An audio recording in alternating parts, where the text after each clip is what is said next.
Part of the problem that we have with our image as leaders in this city is that we find multitudes of excuses not to act and to do what we know needs to be done. And we can do that from now until the cows come home. But at the end of the day, the things that we know need to be done in this city won't be done for a lot of different reasons. So I want to make myself very clear. With regards to the message that I want to send to our children, my message is very clear. I care about you. I care enough about you to want you safe. I care enough about your family so that they never have to think about the prospect of you being dead on the street, on the plaza, 31st Street, downtown, any place. That's what I care about, and I care enough about it so that I know that tomorrow when the press calls and says that I'm an idiot, and half of my colleagues, or not my colleagues, other people say that I'm a fool or whatever, that I believe we have to do something. Now, is it perfect? No. But we've had a curfew in this city for years. If we don't know what to do with a curfew after we've had it for years, more training tomorrow isn't going to make a bit of difference. We talk about having more police on the plaza is going to stop this. I certainly don't know how, considering the way that this went down.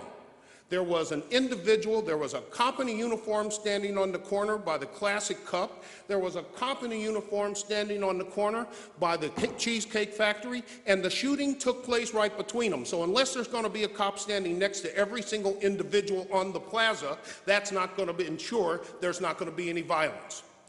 Now, if we want to take a chance that by just hoping that the cops there might solve the problem and somebody else gets shot or hurt, it ain't going to be on my head.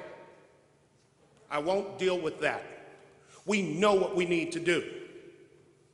And we can find 50 reasons not to do it. But there's only one reason to do it, and that is because if we truly care, we will do what we know is right. We can study this from now until the cows come home. We've been studying this for years. Not a single thing has changed. Now we have a chance to change something. I think it's pretty clear how I stand on the subject, and I'm not going to change how I stand. And I don't care who criticizes me. I don't care what's said, because at the end of the day, I want it perfectly clear. I don't want any other kid that could have avoided being shot, like 2 of those 3 kids could have avoided if they had been home at 9 o'clock instead of on the plaza at 10:45. They wouldn't have been shot. We wouldn't be here. We wouldn't be having this discussion.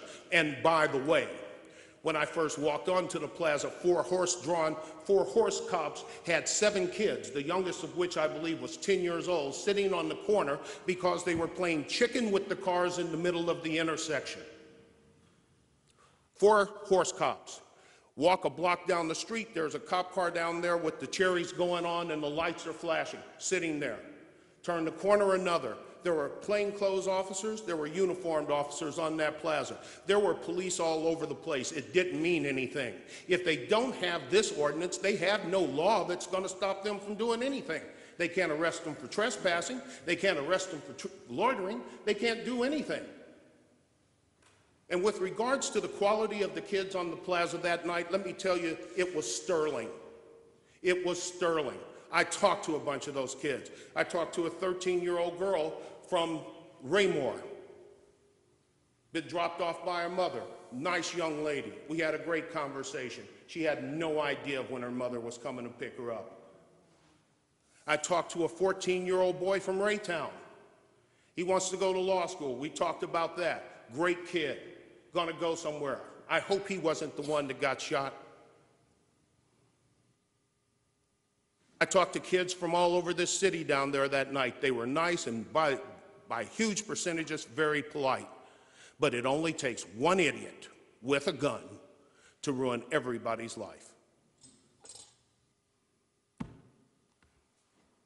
I'm tired of excuses. I am tired of how slow things move in this city when we know what needs to be done, and somebody is going to have to help and stand up and say it. So I'm saying it right now.